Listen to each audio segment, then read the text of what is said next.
All right.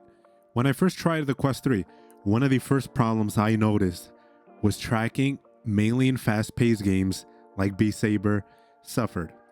I then published 2 videos on the subject on whether it was claw grip or default grip.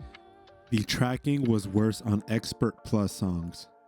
And the more time that I've spent with the Quest 3, I can firmly say it is not exclusive to just rhythm games, but fitness and fast-paced games overall. And the biggest hit the Quest 3 controller took was removing the tracking rings that were on every Oculus product up to the Quest 2. And that obvious upgrade you will go from the Quest 2 to 3 isn't so obvious now. I would say in some certain instances I would prefer using my Quest 2. Controller tracking on Quest 3 isn't a leap forward, it's a better controller overall, but the Quest 2 has better tracking. And playing with other games, I've played Breachers, Les Mills Body Combat, Onward, NFL Pro Era, Population 1, Boner Lab, Stride, and others. And the commonality between all these apps that have tracking issues is that they all require some type of fast movements, whether that's punching, swinging. Apps or games that require really fast movements, or, someone like me that's kind of a try-hard sweaty.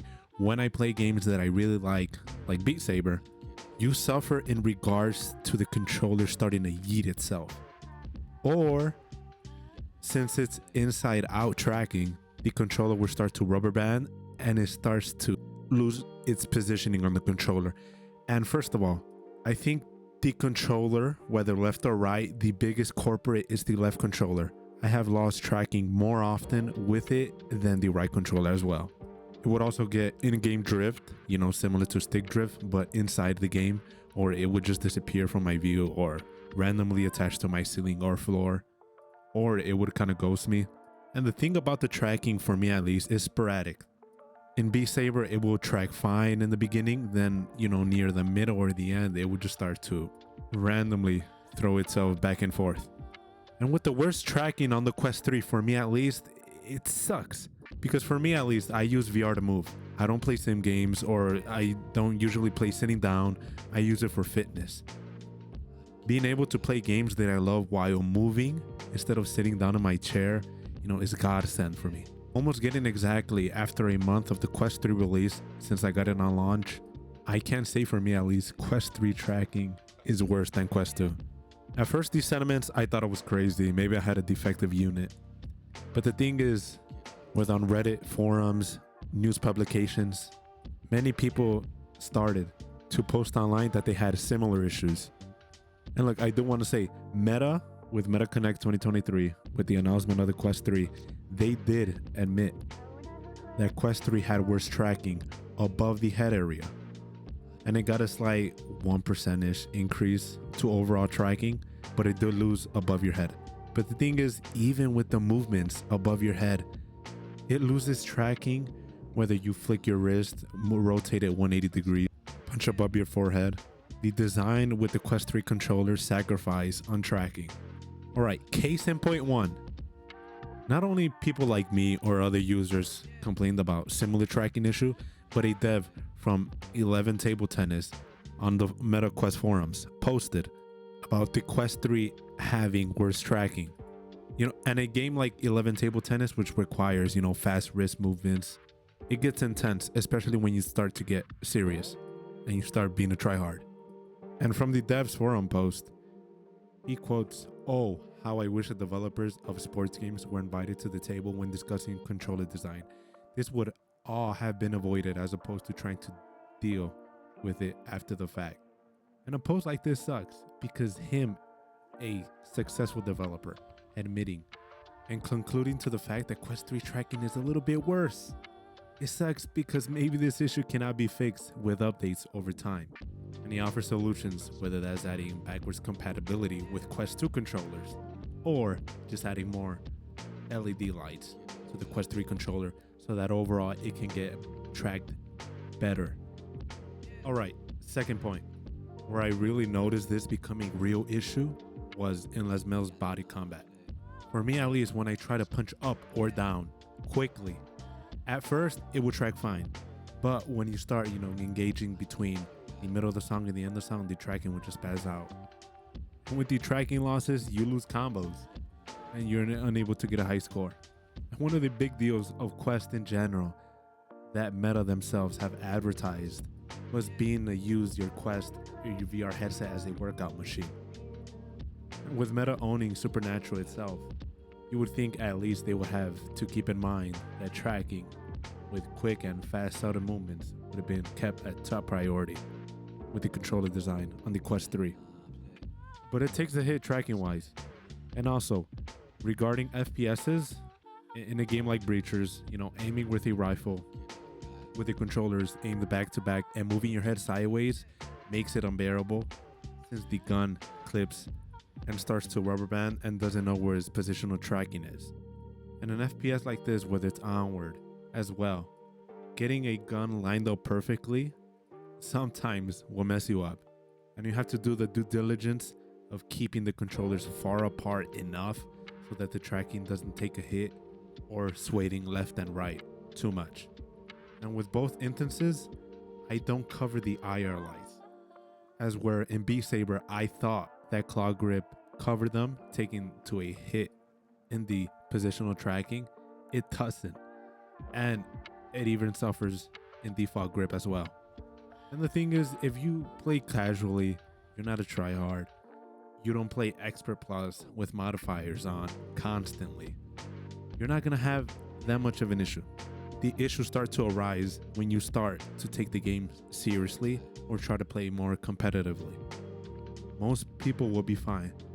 For those who really want to take games serious, want to get high scores, want to get kills, want to win a game, tracking is worse.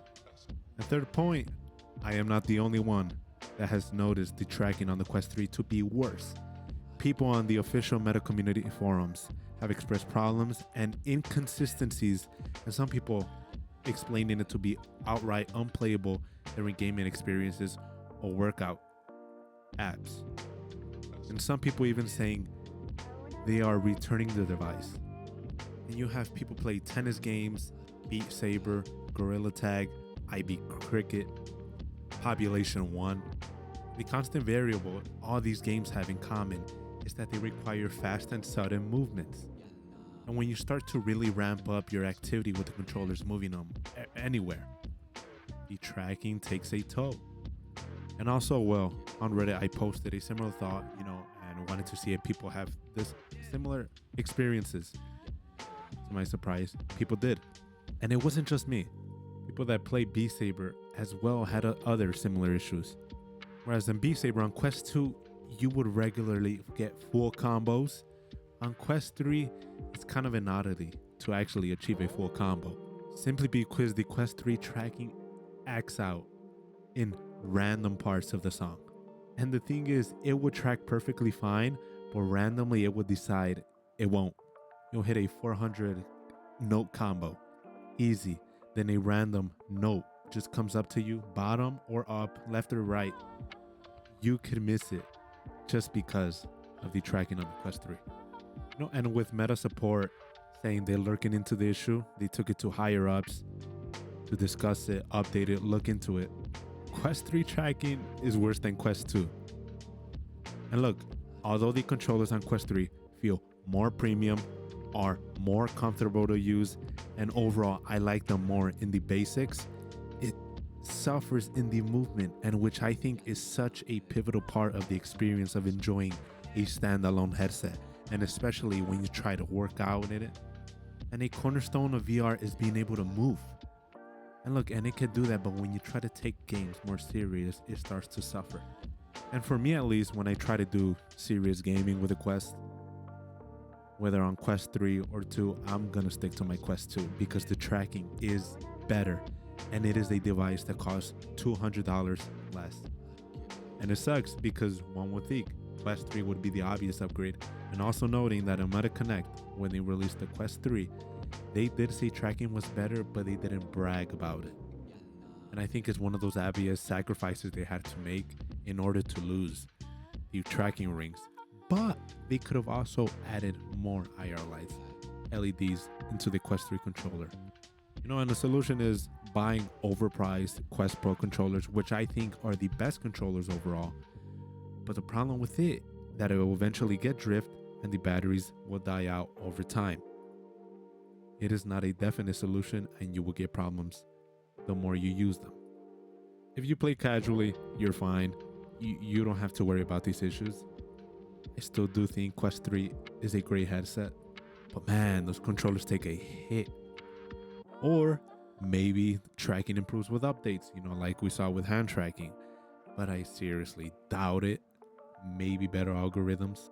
With Meta integrating AI with the headset, maybe it can get predictive tracking to a teat, but I really don't see that happening. Like the dev said, I think this is a overseen issue that didn't take into account really quick movements. I think the aesthetic is perfect, but the design, it all ends, in my opinion, with the design. So yeah, that's it. What are your thoughts on the issue? Leave a comment. If you have a Quest 3, do you have similar issues? Or if you think about getting one, do you see this as a deal breaker? Leave it down below. And until the next video, bye.